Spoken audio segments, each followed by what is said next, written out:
Hello and welcome to the podcast of The Life Scientific, first broadcast on BBC Radio 4. I'm Jim Al-Khalili and my mission is to interview the most fascinating and important scientists alive today and to find out what makes them tick.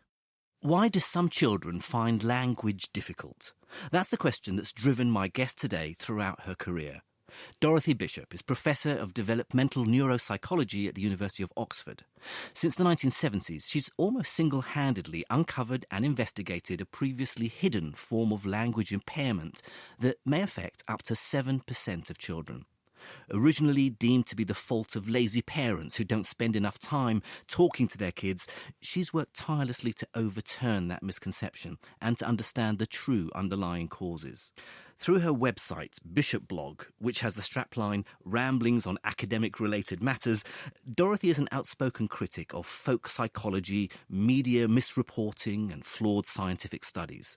Her fans value her finely tuned radar for hype, and she's extremely well respected among her peers for both her vast portfolio of highly cited research papers and the critical expert opinions she airs online. Colleagues and collaborators tell me she is pioneering, modest and brave. Others say that if she decided to change career, she should consider running the country. Dorothy Bishop, welcome to The Life Scientific. Thank you very much, Jim, but I'm certainly not going to be running the country.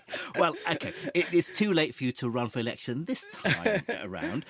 So let's focus on your current academic career. As we've just heard, through your research, you've been instrumental in helping bring to light a neglected form of childhood learning disorder. It's called specific language impairment. So what are the symptoms? It's really very parallel to dyslexia, which everybody knows about, where a child fails to learn to read, despite having all the sort of teaching and so on that they might need. And it's a sort of unexplained problem. And in the same way, specific language impairment is an unexplained problem, but affecting oral language, spoken language, rather than just reading. So these children are slow to start to talk, and then when they do start to talk, they may never sound really mature and have difficulty expressing themselves or in understanding what other people say. Well, we'll talk about that in a moment. But let's wind the clock back a bit. Your parents were quite an unlikely couple, I guess. They met during the Second World War in Germany. Your father was a British soldier and your mother was German. Yes, and my mother came from a family of academics, so her father was a professor at Göttingen University, but she was the black sheep of the family, and she had really left under a cloud because she had an illegitimate daughter. And she ended up somehow, by some devious route, working for the British occupying forces at the end of the war. And my father was a private who just met her and fell in love and brought her back to the UK. Her back here. Yeah. And you say she came from an academic family. Yes. Not only was her father an academic, I gather her grandfather was a Nobel Prize winner. Yes, he was. Your great-grandfather. My great-grandfather, yes.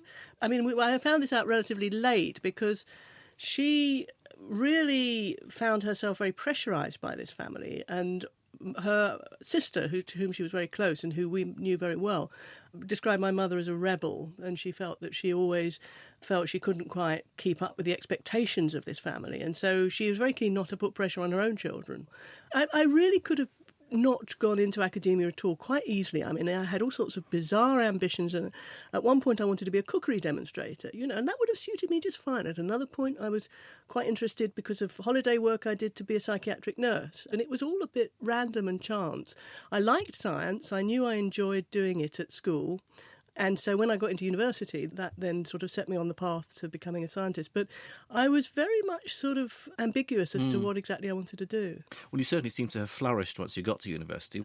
During your degree, you became interested in neuropsychology, studying the structure of the brain, how this relates to things like behaviour, emotion, memory. What drew you to this area? I was fascinated by a series of lectures that we had. It was a visiting lecture, actually, a guy called Hans Lucas Teuber, who talked about the impact of gunshot wounds on the brain and how you can have really very selective problems with language or with maths or with reading, depending on which bit of the brain is affected. And he did some of these early studies of this. It's a very unfortunate circumstance that there were all these young men who had localised brain injuries. There were studies done of them which taught us quite a lot about how different bits of the brain do things. And he was a wonderful lecturer too, so he sort of brought it all very much alive. Well, Dorothy Bishop, you then began a research post at the neuropsychology unit in Oxford, where you started studying children, something I hear you fell into quite by accident. Yes. I mean, most of my life I fell into by accident, I think. That's the interesting thing.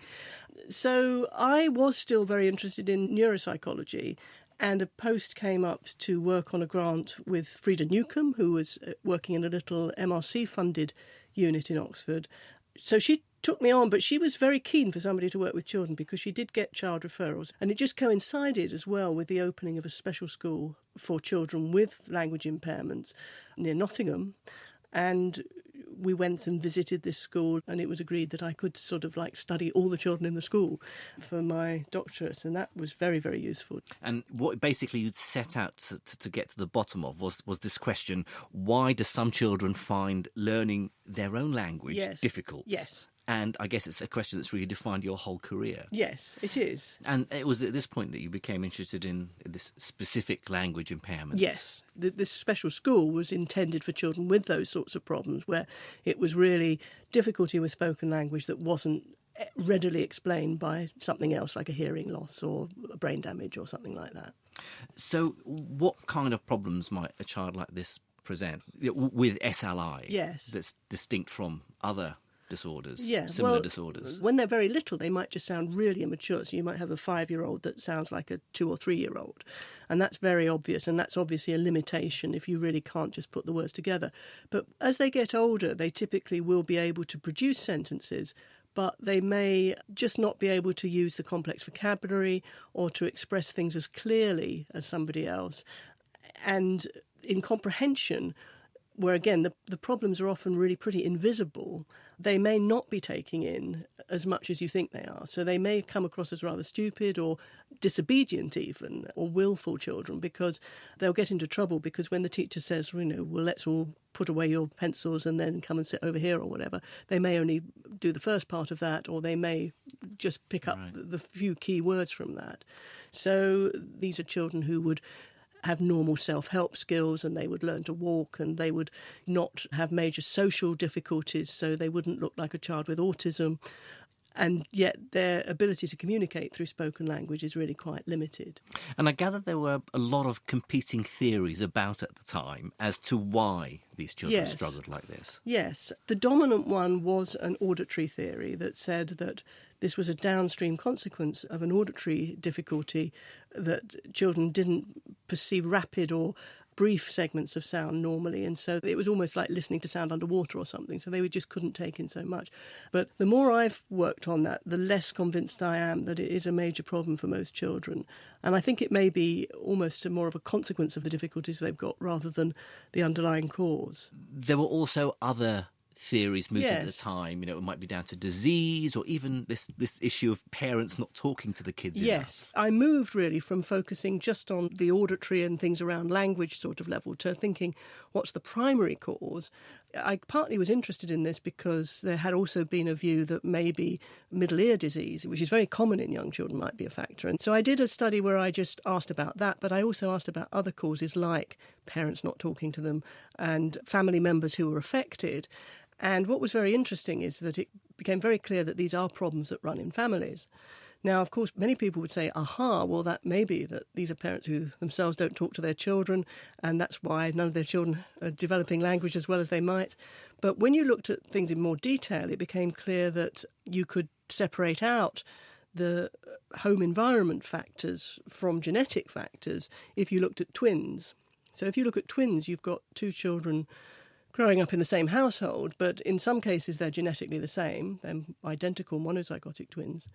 And in other cases they are just like regular brothers and sisters, and so they're genetically overlapping, but they're not identical. This makes a huge difference as to whether, if you pick one twin who's got a language problem and they've got an identical twin, the odds are extremely high that that identical twin will also have a problem. It was very, very unusual to find cases where one had a problem and one didn't, whereas in the non-identical twins, we would quite often see cases where one child had major language problem and the other twin was entirely normal. And this goes way against any notion that it's how parents talk to their children, because both of these children were growing up in the same circumstances. And this technique of using twins Yes. is now, quite well established in behavioural psychology. Yeah. But it wasn't at the time when you... Well, it had been established a long time ago. I mean, it was established by Galton, really, as a method that could be used, but it wasn't being used a lot. And it was partly, I think, that there was huge unpopularity of any idea of genetics being involved in most developmental conditions. It became even more unpopular after World War II, when twins had been abused in the course of doing research in Nazi Germany. And so I think there was a dislike of the idea of genetics because people falsely believed in a sort of genetic determinism, that if you found a genetic cause for something, you were perhaps saying that people were inferior because they had bad genes, or that you were saying you could do nothing about it.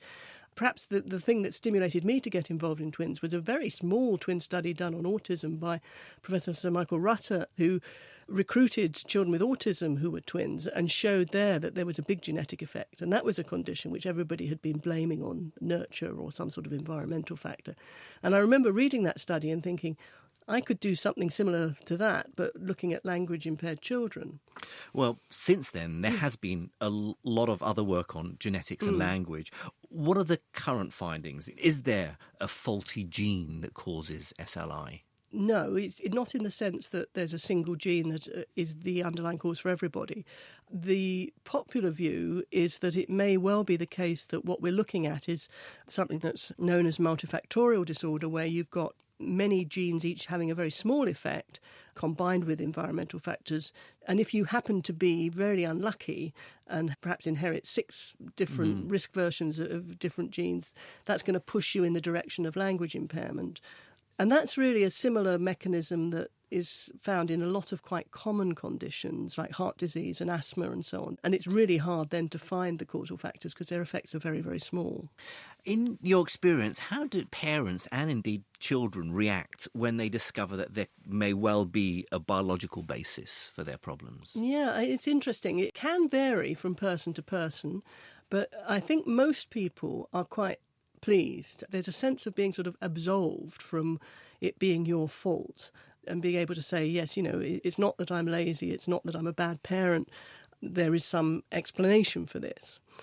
But some people do dislike it, and you do occasionally meet people who are really unhappy with this idea and get the idea that there might be bad blood in the family or something. So it's a very difficult issue, and you have to be sort of quite careful around it. But I think if you can present it to people by saying this doesn't mean that you are doomed or that it's not your total destiny to necessarily have problems. In many ways, it's an analogy you could draw with myopia. So having bad eyesight may very well be down to your genes, but we don't just sort of say, go away and have a fuzzy vision for the rest of your life. We give somebody glasses. Right. And so that's the sort of analogy that we would like to think we may be able to work towards, that we could discover something that could overcome the underlying problem.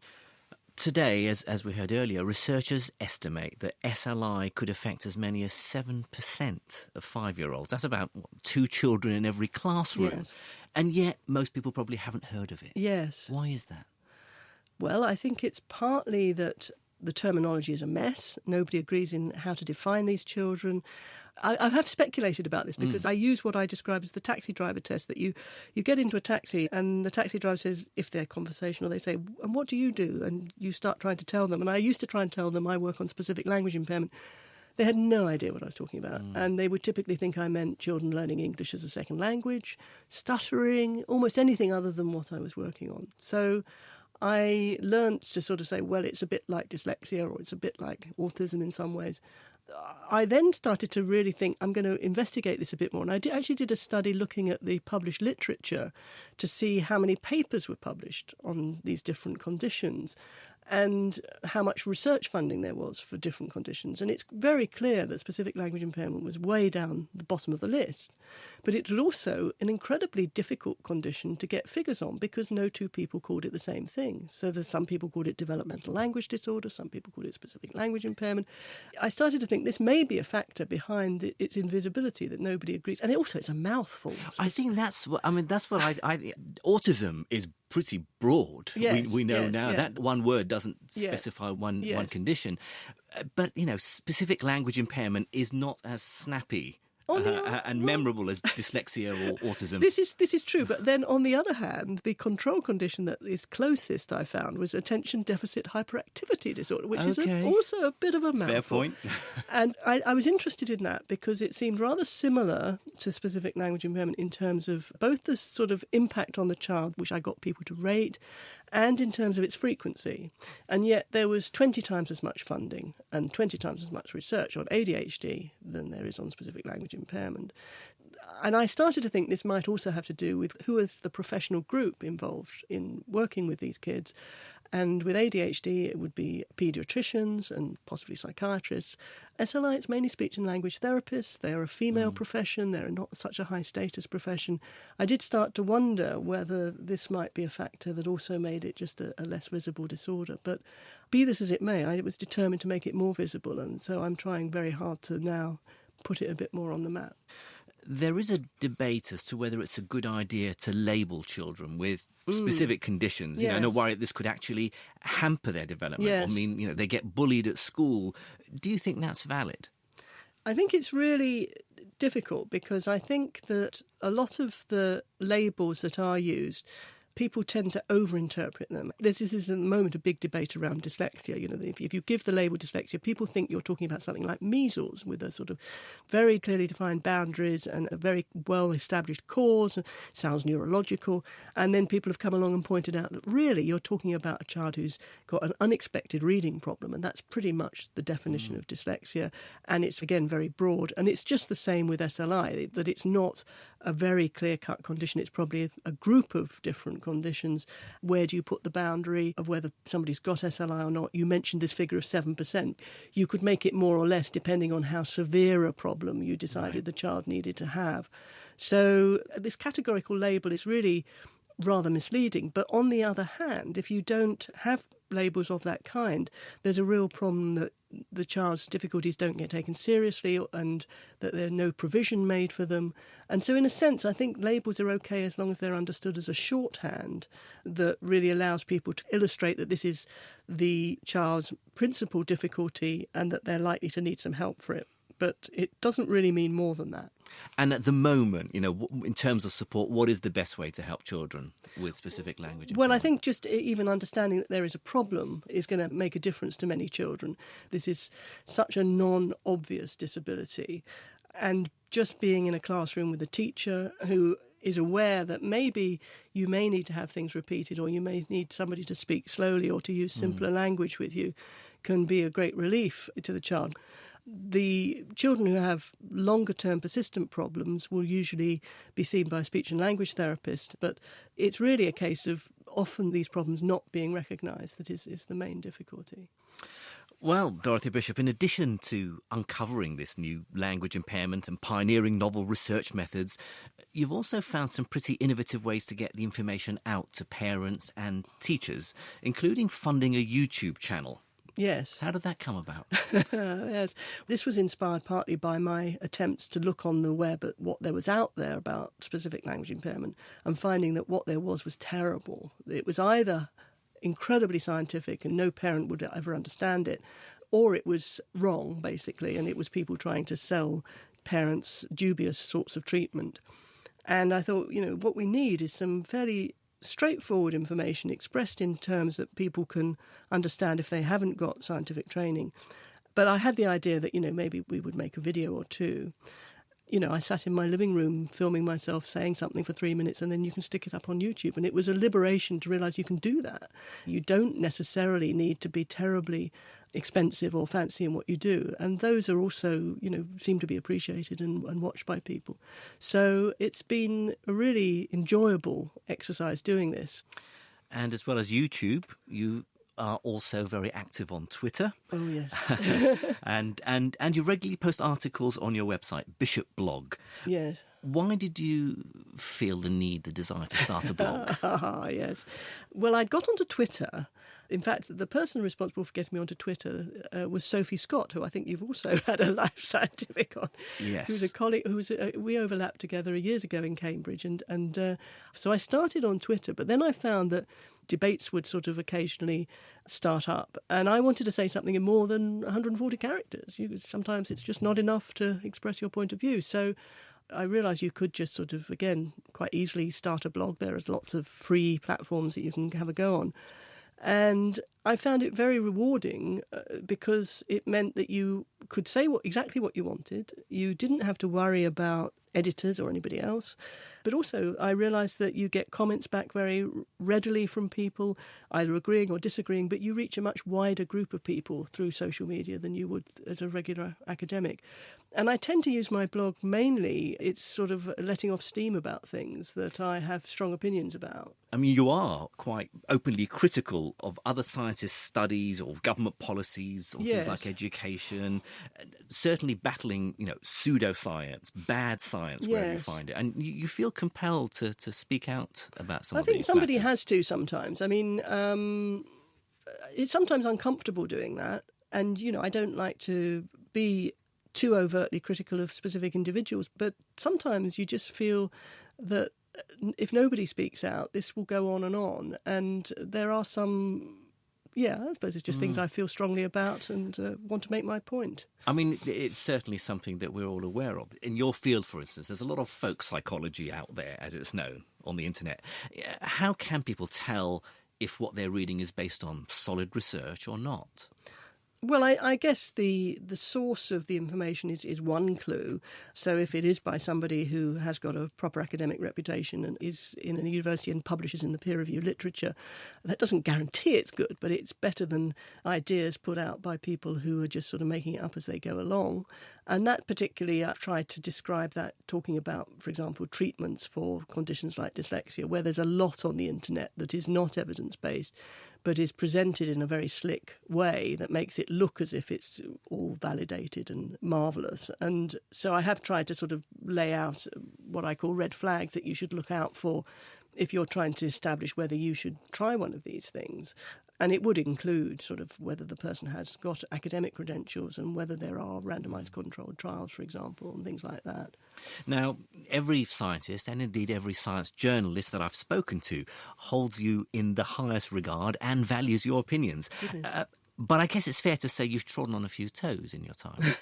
Yes. I particularly love, there's a blog of yours from last year on a prominent scientist's view that too much time spent on computer video games can bring on autism. And you said, I have to read this, it's lovely, I cannot resist pointing out that if it is detrimental to perform socially isolated activities with a two-dimensional surface rather than interacting with real people in a 3D world, then we should be discouraging children from reading books. Yes. Yes, well, indeed. I mean, I do get concerned about people making these sort of blanket recommendations. I think a lot of the time I just sort of feel poor parents, and you're a poor parent of a child who's having difficulties, and for a start you're made to feel guilty by many people. Again, it comes back to this idea of, is it all the fault of the parents for not talking to their children or not doing this, that and the other with the children? And then, if on top of that you're made to feel it's your fault because your child happened to interact with an iPad or something. I think if you're going to make those claims, you really should do proper studies and actually demonstrate that there's evidence for it rather than just suggesting and throwing these things out. And I think you have to realise how much damage that can do to people who are already often quite stressed anyway, and they really can do without that sort of input. Another area that you've admitted gets you a bit riled is bad science reporting in the media. And a few years ago, you started an award called the Orwellian Prize for Journalistic Misrepresentation. Yeah. I think it's a fantastic idea. Well, it's stopped now. It's stopped. I could have gone on, but I started out thinking, I found a couple of examples of really dreadful stories where a scientific study was completely misrepresented in a newspaper and oversimplified and conclusions drawn that went way beyond the data. But actually, a number of journalists said to me, look, it's not just us. We're often fed these stories by university press offices, and sometimes the scientists themselves make claims that are really way beyond anything that they should be making on the basis of the data they've got. And the more I looked into it, the more I found that to be the case. And the other thing that I became more aware of too is the pressure on a lot of journalists from their editors. So if you have an editor who wants you to take a particular position, you may get fired if you write a story that doesn't support that. And that came up with, I think, the second award of the Orwellian Prize was around stories about cannabis in the Daily Mail. And this was one that said it brought on schizophrenia.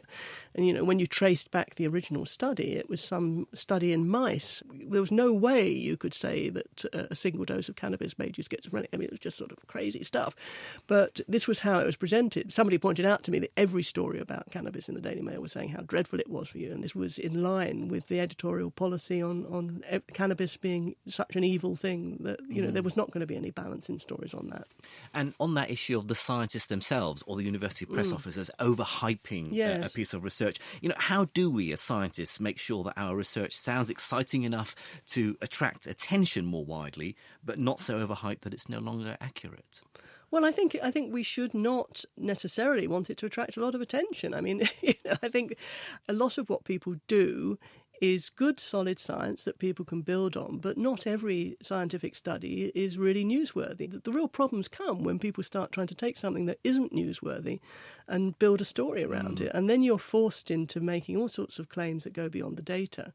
And the number of times I've seen this where the published paper is quite sober, but you get the scientist in a room with a journalist, and the journalist finds it all very boring, as you can see, and eventually says, well, you know, what does this mean for the future?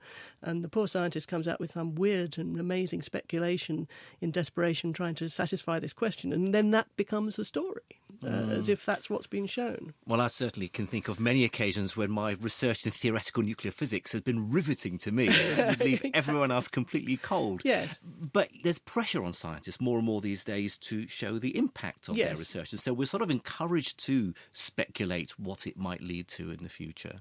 There is an issue with scientists getting more and more pressure to not just do science, but to somehow be everything to every man, and to also have to demonstrate that their research is important for society and so on. And one can say that that's, in some senses, fair enough because the taxpayer is paying for the science and wants to see some sort of return. But I think we have to understand that there are different sorts of science, and some where it's more appropriate than others. If you are claiming that your research is very relevant for helping children to read, then of course I think it's important to be able to show that does make a difference to children's lives. But if, on the other hand, you're trying to develop some amazing theory of quantum mechanics or something, then it may be much more difficult to draw any implications for the man in the street or the woman in the street, because that's just a more sort of blue skies type of research. So I think that we have to be very, very careful not to make people think that blue skies research isn't important. In fact, many of our best historical scientists would never have been funded if they'd had to show impact. I mean, you know, Einstein obviously in the long run had impact, but at the time it wouldn't have looked promising. But in fact, it's had huge influence. But at the same time, if people are claiming that their research has application, then it's fair enough to say, yes, let them demonstrate the usefulness of it. Well, Dorothy Bishop, I'm sure everyone would agree that your work has certainly had great impact. So thank you for sharing your life scientific. Well, thank you very much, Jim. It's been a pleasure. Thank you for listening to this podcast of The Life Scientific. For more information or to listen to other episodes, please search for The Life Scientific on the Radio 4 website.